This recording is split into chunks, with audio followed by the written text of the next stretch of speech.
Hey everyone, this is Crystal. I'm Mark, and you're watching M4G Advocacy Media. This is the Journey Series podcast. We're already on season 3. We just started a new year, and welcome to all those who are just joining us for the first time.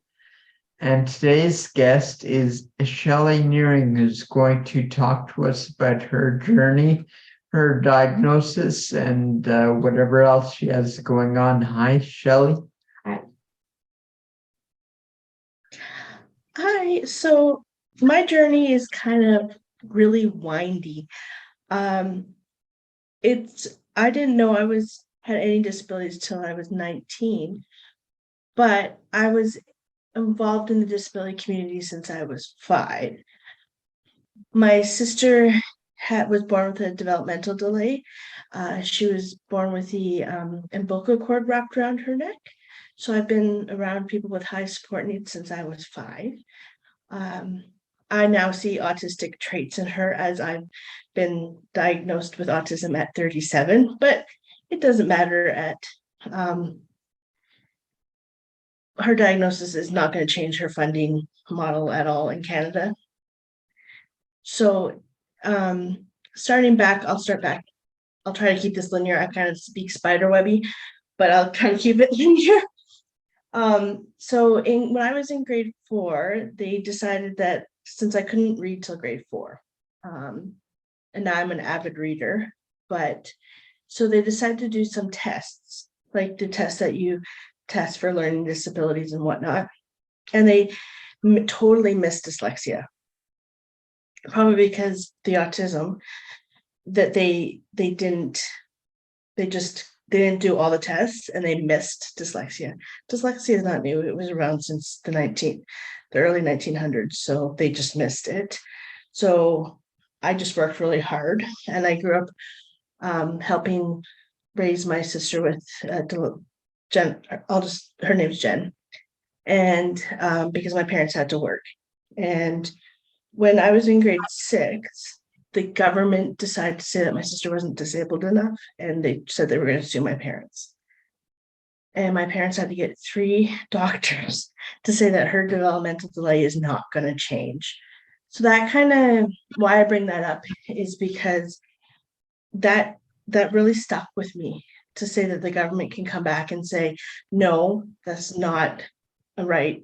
Like, you're not delayed. She has developmental ADHD and hearing impairment. None of that is going to change. And saying you're not disabled enough. So that really left a mark on me that they can come after your parents.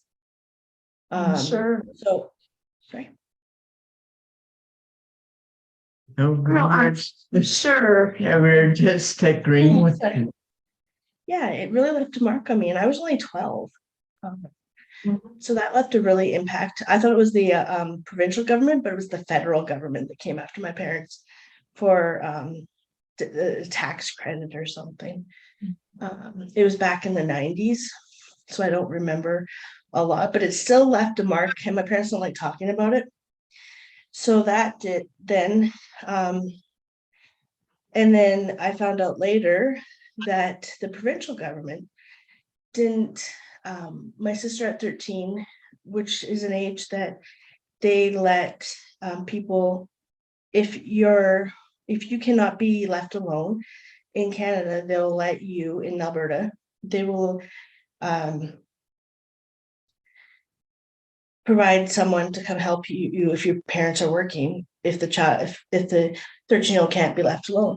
Well, they didn't do that for my sister. So me and my other sister, instead of working to pay for saving up for college and university, we took care of my other sister.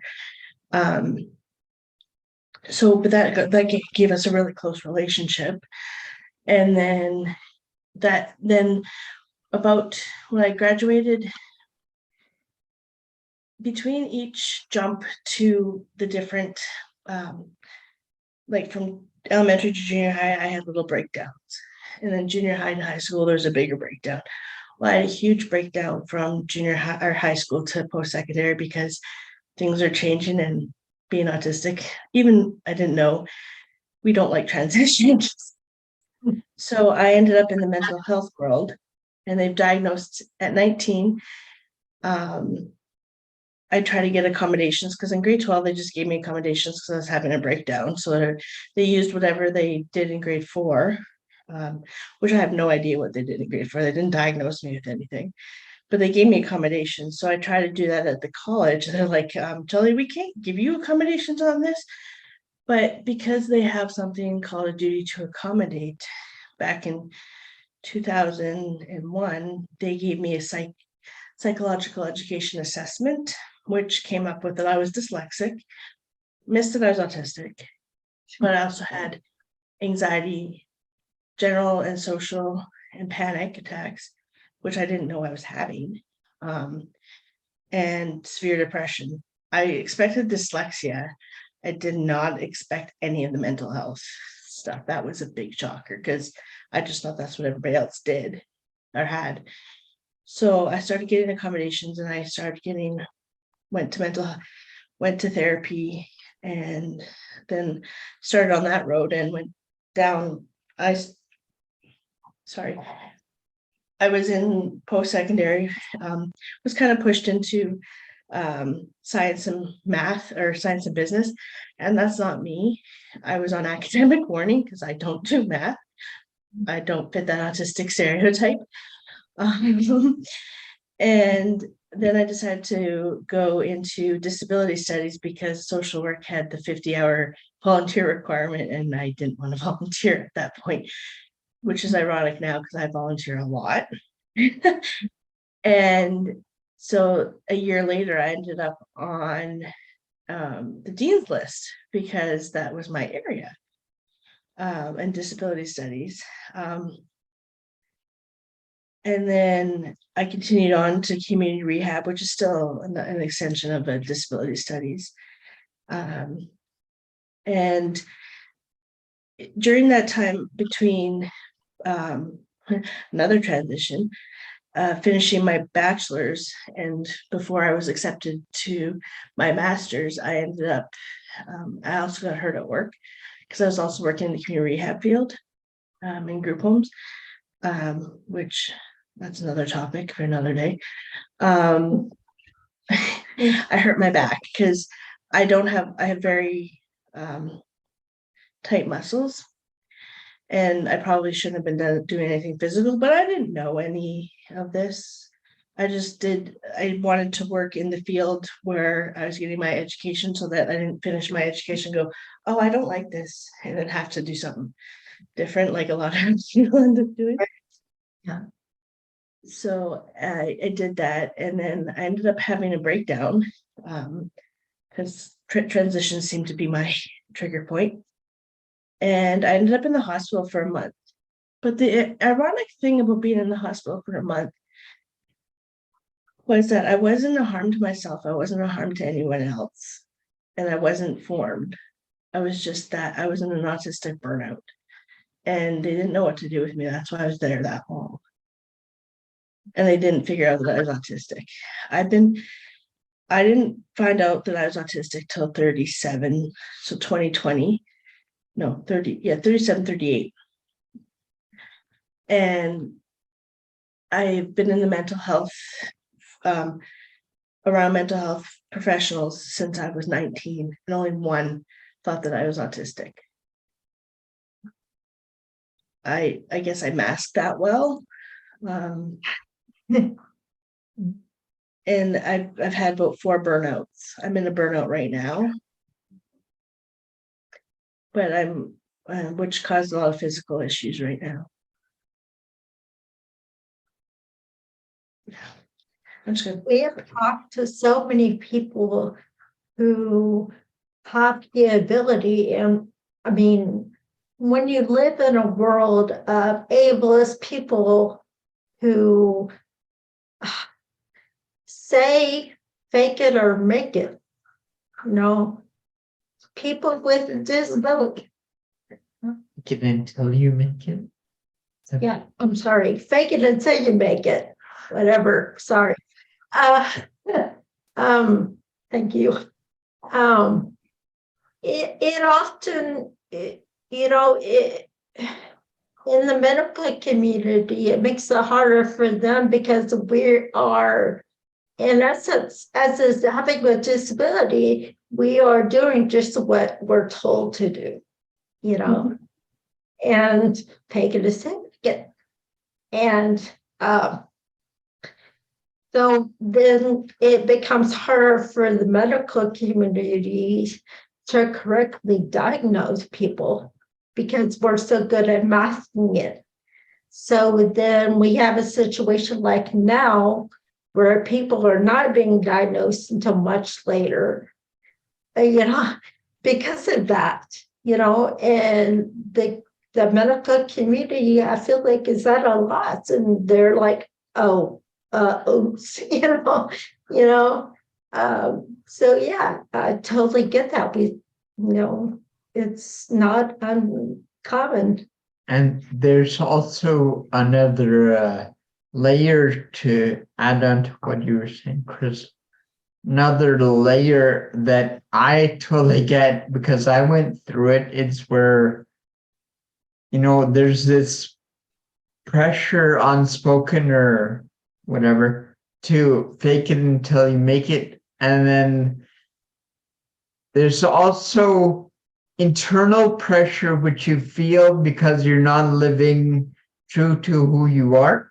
And that all kind of adds up, and eventually it sort of snowballs and you just burn out or whatever. So as I guess another way of doing fake it till you make it, we like to use face it and embrace it. Yes. So, Like that. As a way of saying we are who we are, accept who we are. We're having to accept who we are. Don't try to fix us. Do what we need to support us as we are. So let us embrace it and face it, and you do the same. I get so many, oh, you can't be autistic. It's like 37 years of masking. Yes, I can be. You don't live with me. And it's also that internal ableism and the shame. Right. Yeah. And the not knowing, I didn't know what pain was, how I interpreted pain until this last year. I didn't know what pain felt like in my body. I have a very high pain tolerance.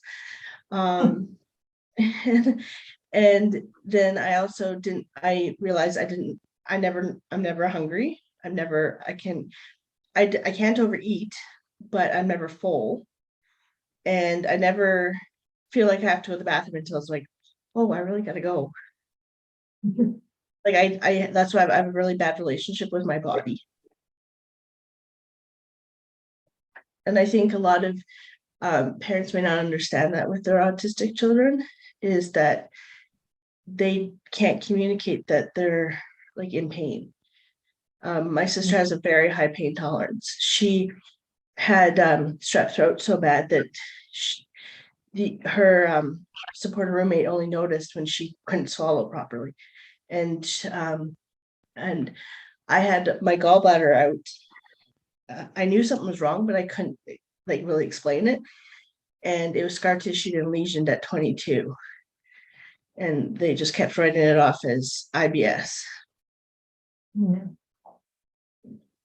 And I had a lot of health issues that were started very young, that were only found out until I switched doctors at 2016. That would have been I don't want to show it because it's not the scar is better, but I had a huge aneurysm in my hand. It's called a venous malformation that I was born with. And it was found out at 38. And I had to, anyways, it's just like we as disabled people don't get the medical treatment that we need, because it was the size of my hand and it was very intense procedure if that was I was born with. I was almost 40 by the time they found it because I thought it was a cyst, and it was not. It was just a little bump. I didn't know. But it's a sad state of affairs when you can't rely on the quote unquote experts to know. Like, essentially our diagnoses these days are limited to whatever the knowledge and experience of the doctor you choose to go to has, Yeah. right? And in Canada, it's a bit different because there's like a family doctor shortage. Like my family doctor now is great. We found so much, but before I had so many issues that all the stuff was there before, but we didn't find it. But I'm so glad that I found out that I was autistic. It is allowing me to unmask slowly. Through a lot of therapy, don't get me wrong.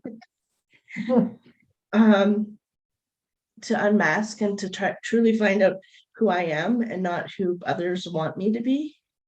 Right. And I like that, face it and embrace it. That's basically what I'm doing.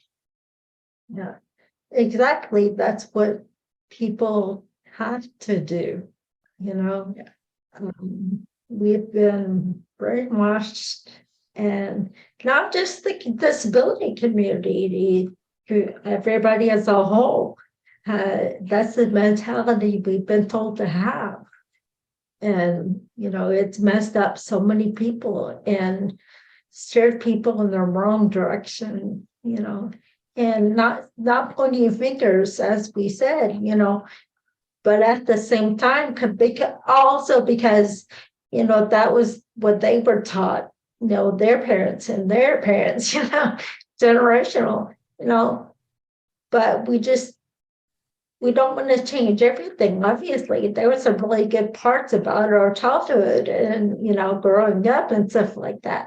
But at the same time, we have to shed those things that derailed us to be who we're not, and we gotta find who we are again and embrace that and face it, even if it was stuff was put in the way to derail us, we've got to be able to face that and say, okay, this is what I was given. This is the things I've had to deal with.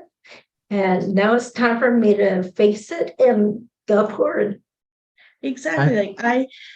I wrote a blog and I said, I think it's a myth that every disabled person wants a cure. I don't want a cure.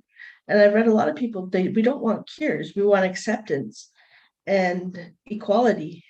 We want equal access. Like we want ramps, and we want not, we don't want businesses just to be, yes, I know renovations are very expensive, but if you have stairs to the front of your building and it's like 3 stairs, how much does it actually cost to fix those stairs and make it a ramp or make it easier to get in?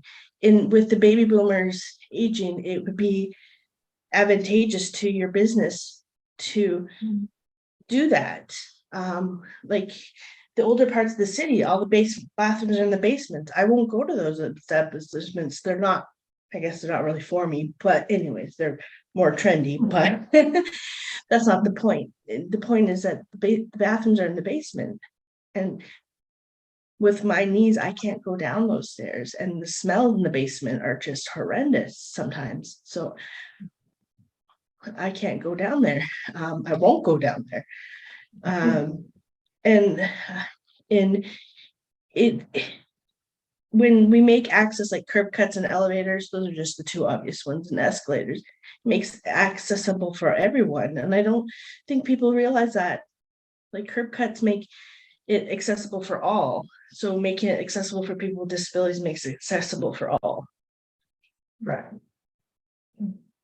Yeah. And I think. All right, go ahead. Go. And I when I was thinking about my sister. I'm her guardian and trustee, and I think it's conservatorship in the States. And it's changing the language around that. Sometimes language is a big thing for me. I say I don't speak for her. I advocate, I amplify her voice, what she wants. Because she is her own person. I just make sure that she's safe and that her voice is heard. And I think that sometimes that's missed in when with the people with developmental disabilities, that a lot of people talk for them, and it's not only it should be amplifying their voice. They have voice. That's what she's taught me. She's taught me so much. Hmm. We were driving home And- one time. Oh, sorry. I think that's where people get confused, the whole conservatorship thing and trustee thing. Sure, people with the developmental disorders or they may be more born as lucky or whatever.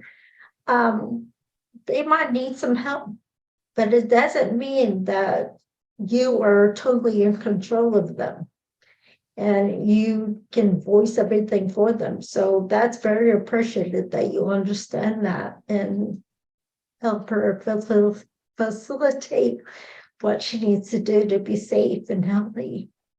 Yeah, she's been the biggest teacher in my life, and I've seen how ableism has hurt her. Like, she used to love hearing aids with bright stuff, and now it's kind of muted because people stared at her, and that hurt me.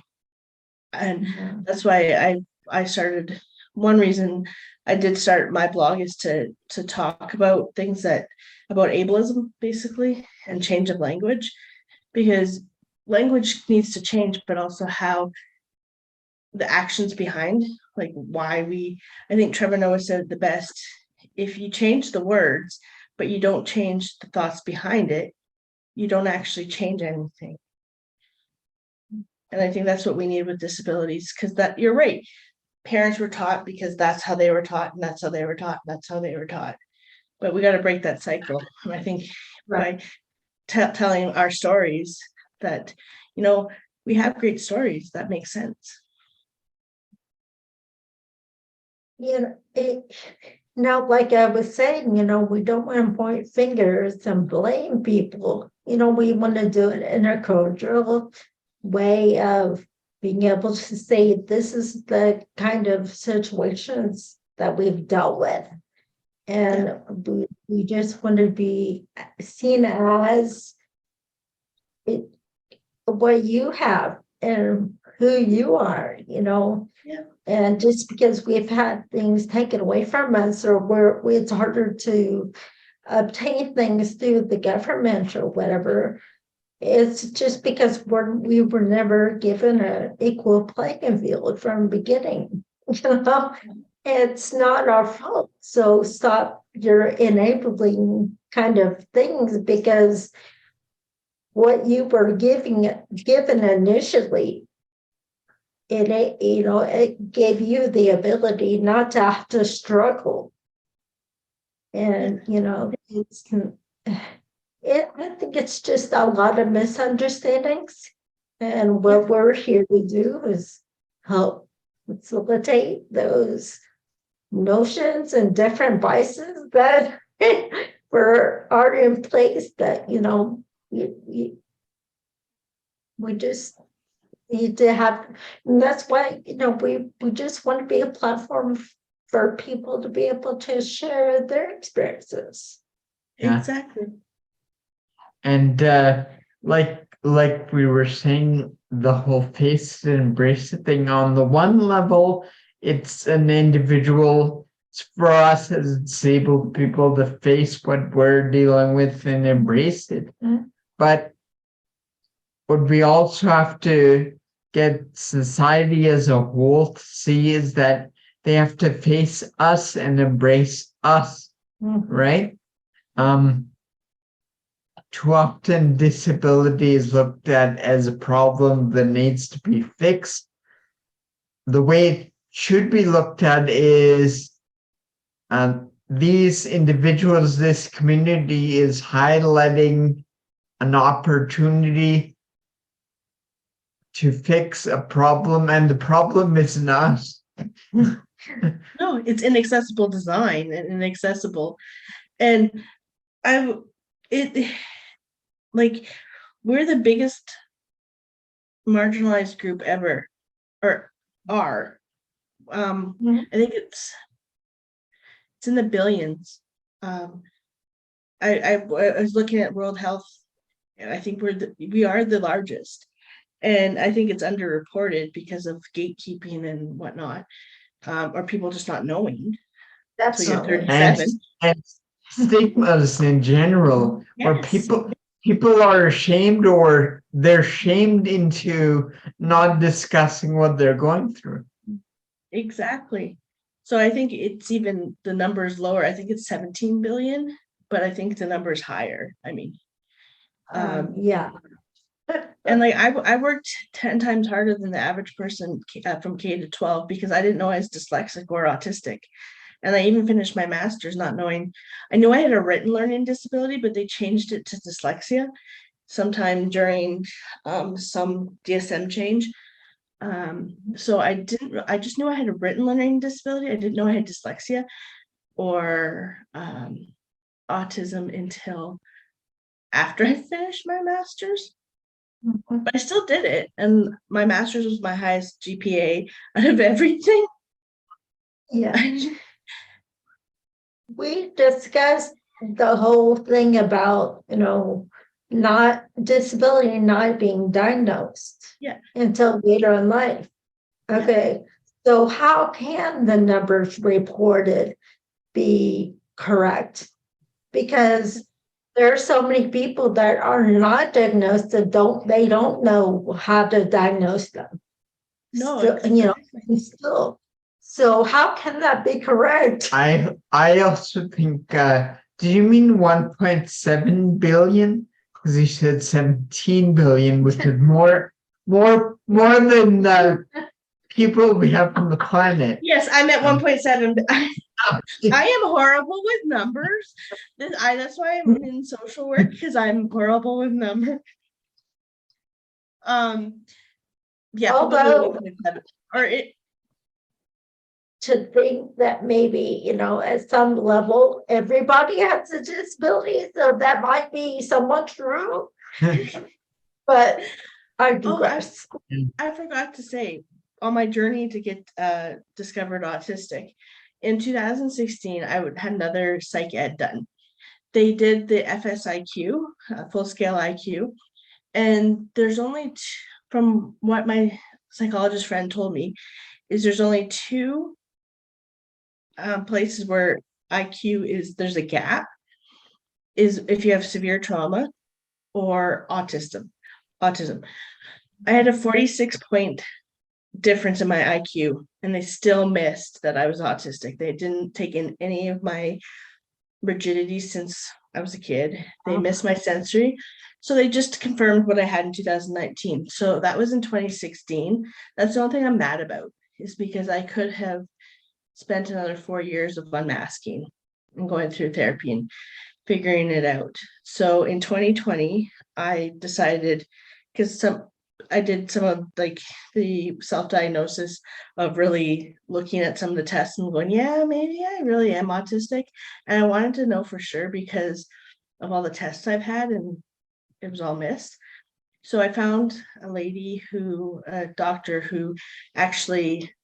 psychology who actually worked with women and children, girls, because mostly you find a lot of men or people that work with boys and kids that are autistic. So it was a little pricey, but I'm so thankful for insurance. I spent over $2,000 Canadian to find out that I was, yes, in fact, autistic. So even though I had the two reports before that confirmed that yes, I was autistic, because they could never give me an IQ because it would not be an accurate representation of my skills. So that was my journey. It took two psych educational assessments, which should usually only take one if they know what they're looking for. And the second one in 2016 said, is she ADHD or is she autistic? And they still said no. And I was told by many that know women in autism, that I was learned to mask from a young age. Yeah. It's just a bit frustrating. Yeah. And it's very important to get an accurate diagnosis, because obviously you end up maybe dismissing your own situation because the experts don't see what's wrong, and that sometimes they'll even outright tell you that you can't have this because I know everything and you don't know anything, you're not a doctor. Yeah, exactly. And I told one, so I was 37, 38, and I said, I'm autistic. And she's like, oh, I'm sorry. I'm like, at this age, I think I'm going for the autism diagnosis, not sorry. And she was right out of med school too. I'm like, that's some ableism right there. Yeah. Like, Oh, at that point, you kind of wonder, are they saying, I'm sorry, not to dismiss your theory of what you might have, but they would rather diagnose you? And so they're just saying sorry for that matter? Or what do you think happened? she was saying sorry that I was autistic. That I was diagnosed autistic, because I was telling her that I got a diagnosis of autism. Oh, okay, got it.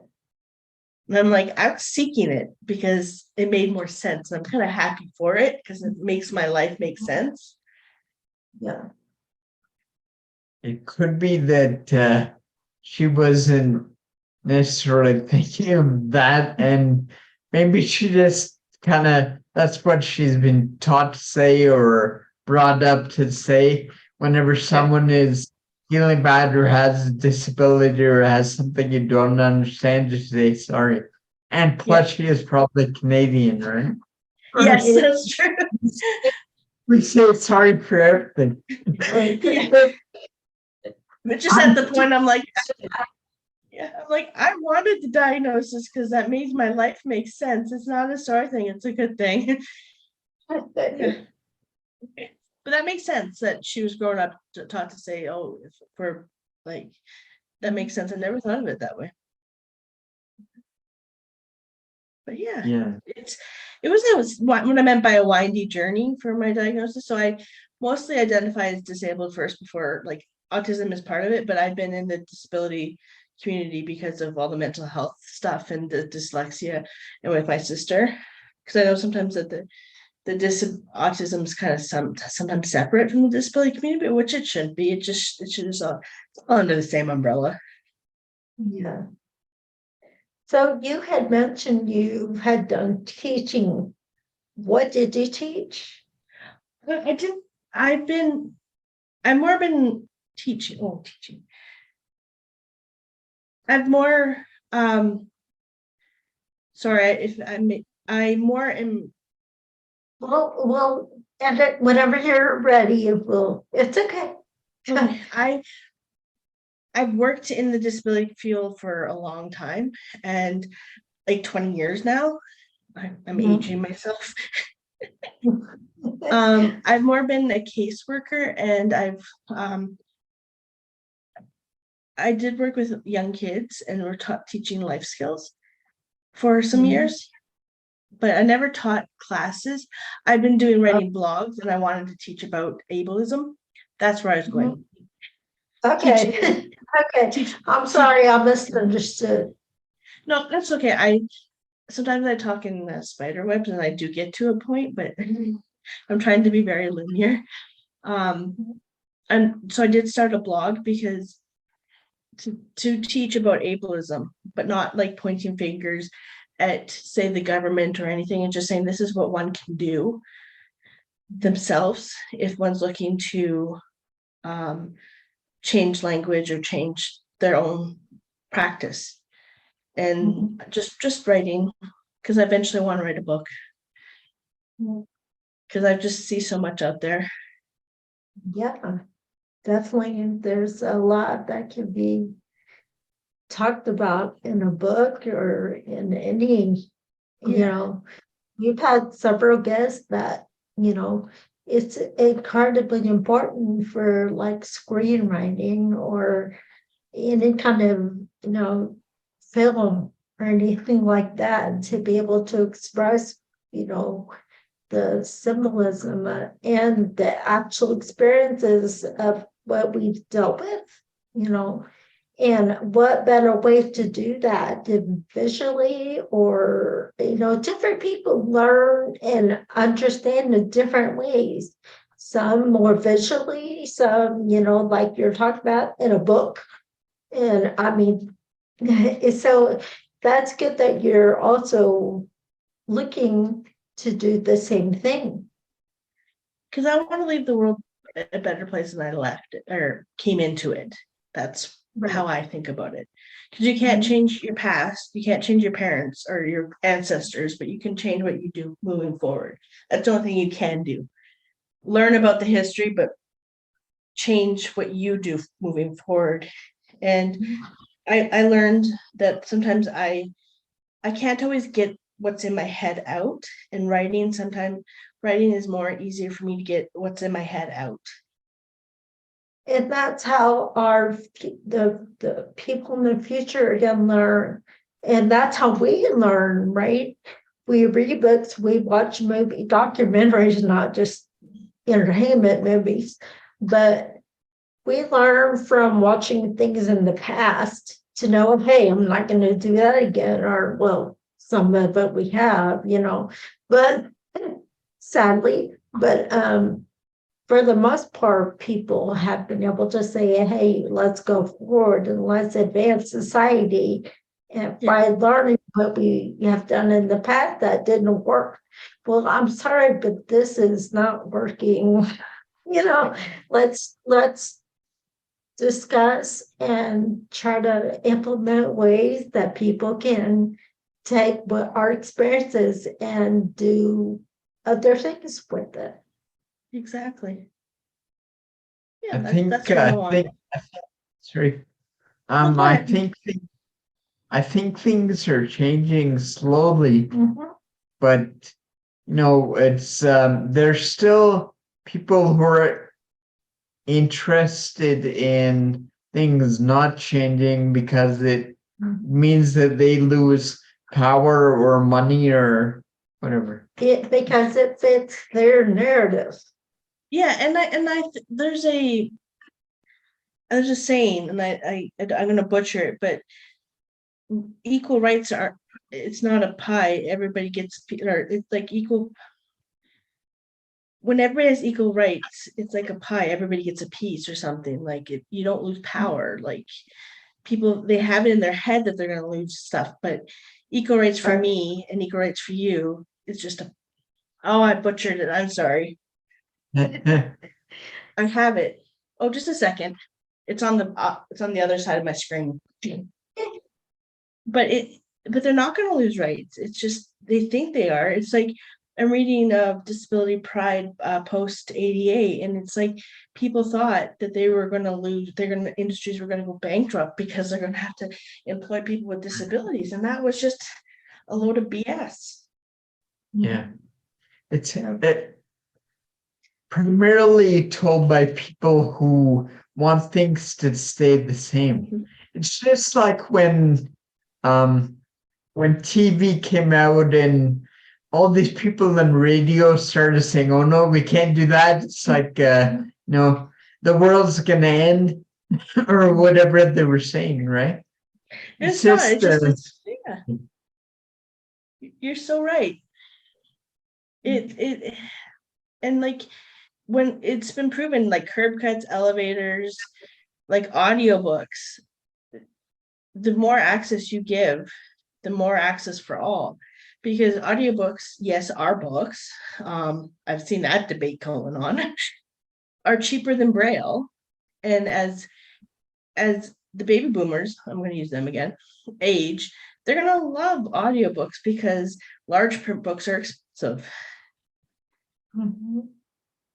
So And other thing that people don't necessarily look at, people who are in power or have control, is, are you serving everyone? Right? yeah. And if you're not serving everyone, then maybe you need to be obsolete. Maybe you need to be done away with, Yeah. and and allow for something better to come along. Yeah. 'Cause- Some, sorry, go ahead. Go no, ahead. go ahead. Mine was what I was gonna say was totally on a different topic. So go ahead. I lost what I was going to say. Sorry. It's okay. My memory is really bad. That's the 46 point gap is my memory, because the anxiety and autism is that my Yeah. memory is really my working Yeah. memory. Yeah. So what I was gonna say, is that we are going through that experience right now. Like a conversation we had recently, we just had our website fully functional as far as accessibility goes. Mhm. And, we talked about, is it necessary for everything to be transcribed? Yes, it is, Mhm. because the older generation recently, has thinks that it's better to have someone signing. And while that's something to know and to make available, but it's more, it makes more sense to have everything transcribed and captions on the screen, because they can read. Most people that know signing can also read. So, and that helps more than just people who need saying. That helps the older generation, So, it's kind of a sticky situation, because you don't want to bash people that are having those interpreters, or the signing interpreter, right? Am I saying that right? But at the same time, what is more economical and what makes more sense to make more accessible financially to people? It makes financial sense to do it transcribed, because in sign language interpreters are expensive. And but say if you have a conference, it makes sense to have a sign language interpreter if it's disability related, even if it's not. But also for the transcription for audio processing disorder, because sometimes a lot of times I have the closed captions on, because I don't always process what people are saying. So it's also Right. Yeah.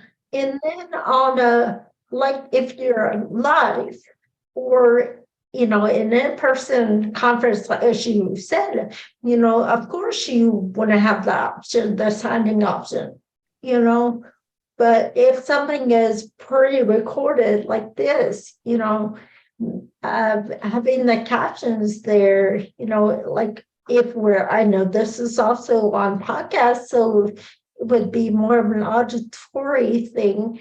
But, I'd like to think at some point, like places like Spotify or Apple, Pandora, wherever it does podcasts, would also have the option of being able to read what we're saying as well. Yeah, the transcript, that's all you can do, because it's too cost prohibitive to have an interpreter for just a Mhm. pre-recorded thing, but for like live huge events, it makes sense. Yeah, totally.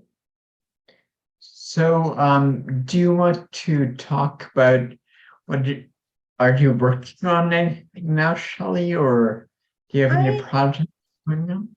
I'm working on my blog. It's maybe if we can link it in the description because I will mess it up by speaking it speaking it out. And I want to write a book about ableism because a lot of the book I read a lot of the books and I love Leah Lakshmi's care work and she talks about disability justice.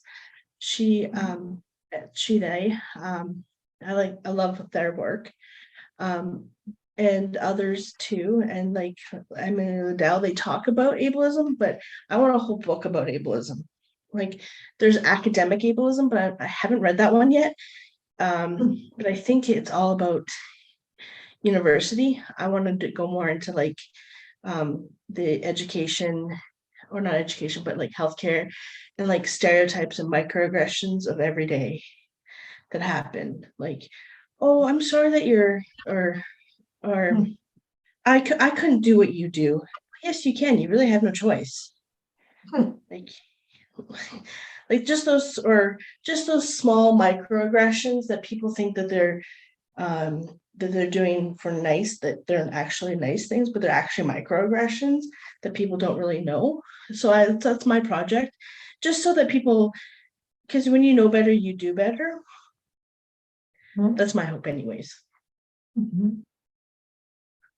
And that is definitely what I mean by leaving a legacy, Yeah. as disabled people, so that people have history to go on and media to go on, books to go on, to know this happened, it didn't work. Let's not do that again.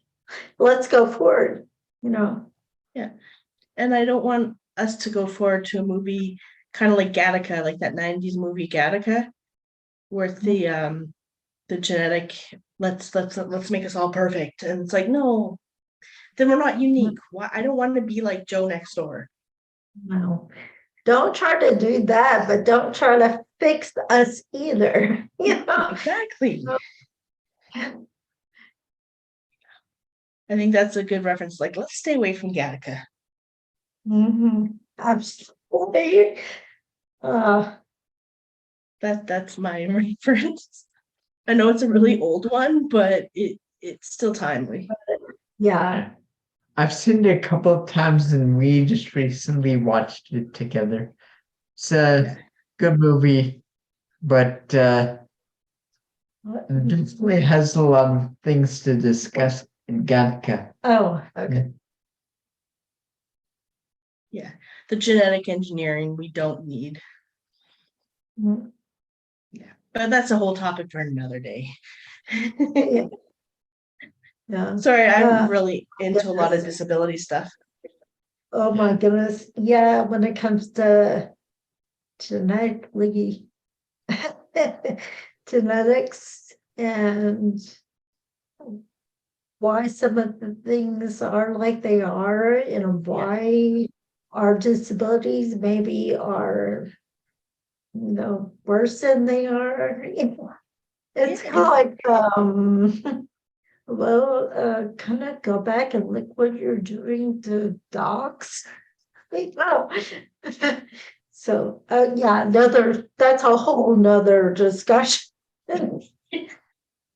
Disability and disability and ableism, disability rights are kind of my area where I've done like a really, really, really deep dive,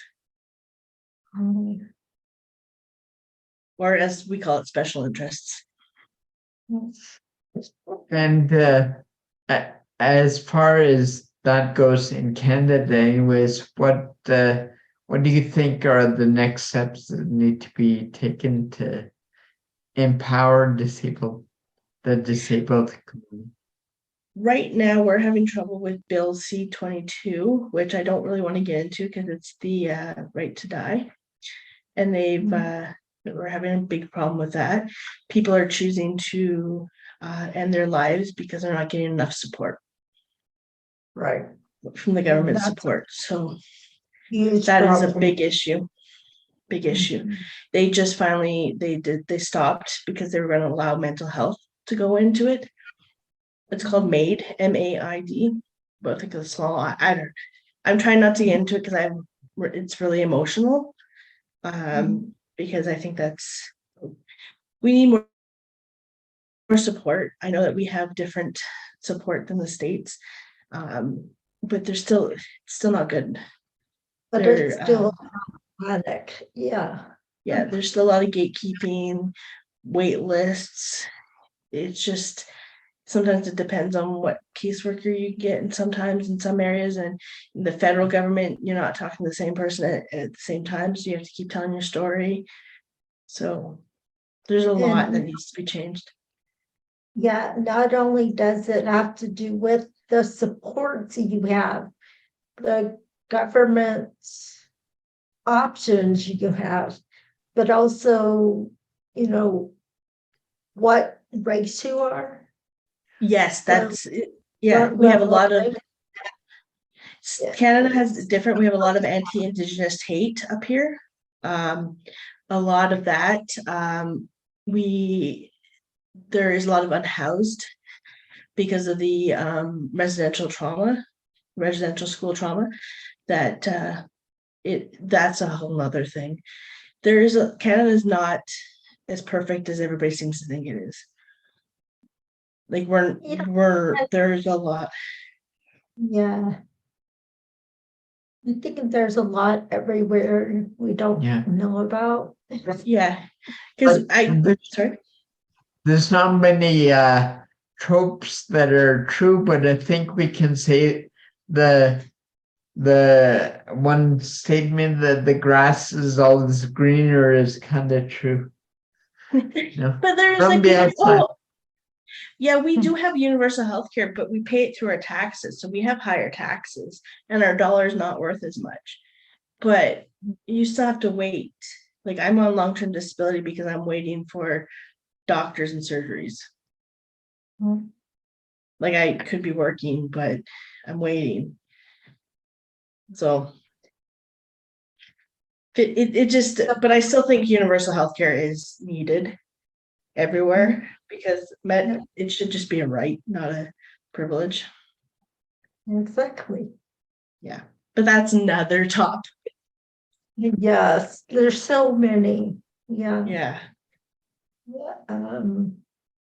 We were talking about, people not given the same playing field, in disability, but that, like we just talked about, that also deals with different races and different poverty levels and just things like that, so I totally appreciate and understand the difficulties, different races have struggled with. And throwing in a disability makes it 10 times as hard. I'm fortunate, in that I'm white, and, I'm laughing about it, but it's only because it's stupid reality. Human is human, just because my skin color, don't throw me under the bus because I'm white. It's not my fault I'm white, but everybody deserves the same exact human basic rights. Yeah, and I think because they don't understand my pain because being autistic and my pain is higher. And I'm like, if you won't even listen to me, what happens if I'm a cis white female I'm a big girl and autistic. What happens if has more marginalizations than I do? Are you not going to listen to them if you're not listening to me? So that makes me so mad. So I fight and I ask why, and people hate that. It's not that I'm asking why um to challenge their authority. I'm just asking, why are you making this decision? Because like, why could like, what's the reason behind it? I need to understand, not to challenge anybody. And I But think it's a challenge. yeah, you said it right. You may not be doing it to challenge anyone, but they have this built up ego and this need to feel authority and be in control, and any challenge sort of puts that into question. And And they made it to that position, so they should be able to, like, if they think, I'm just asking why. I'm not asking them to like build a building. I'm just asking them why. They should be able to answer. Every decision should, because I've worked in government for 6 years. Every decision that you make should have a reason behind it.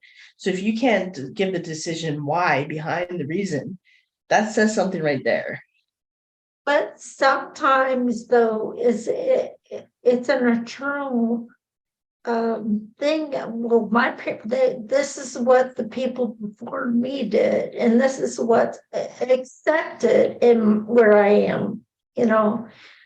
This is what I have to do. I don't know why. It's just what I need to do to be in this position. You know, and unfortunately it throws other people like us under the bus. Mhm. And I just fight because I think I have the privilege. I can push back and say why, Mhm. because the way I look. So, and so I fight because that's just what I do. And, but even though as soon as I say I'm autistic, they write me off, but. But thank you for doing that though. It's just like in my case, okay, I had a brain tumor 24 years ago. People look at me and automatically think she had a brain injury. We're not gonna listen to her. We're not gonna, you know, whatever she has to say, whatever she has to bring to the table, it's irrelevant because she's messed up, you know. And now I've also been diagnosed with ataxia. So, you know, that's an even greater risk right there for most people. You know, the conversation we're having today, would you know any of that unless I told you? No, people don't think that I'm autistic unless I tell them. They're like, but you're looking in the eyes. I'm like, yeah, 37 years of me being told to look in the eyes. Right.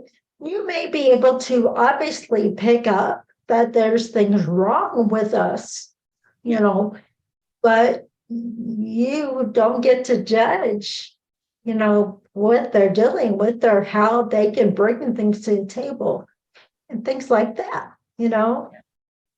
That's ableism right there. Yeah. And manipulation.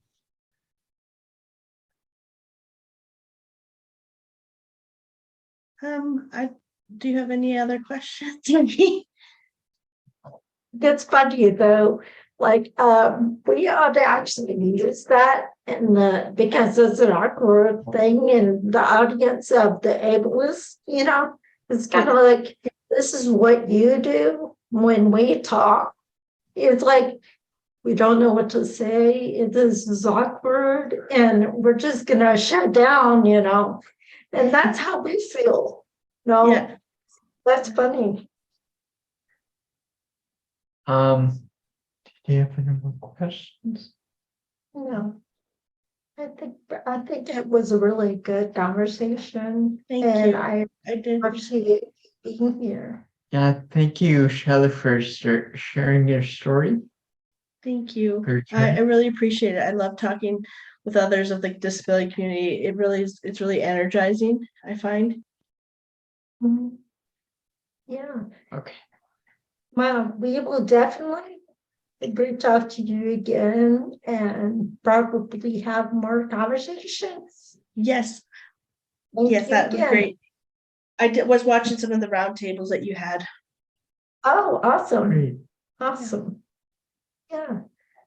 Okay, thanks, Shelley. Have a good afternoon. Yeah. You too. Bye-bye.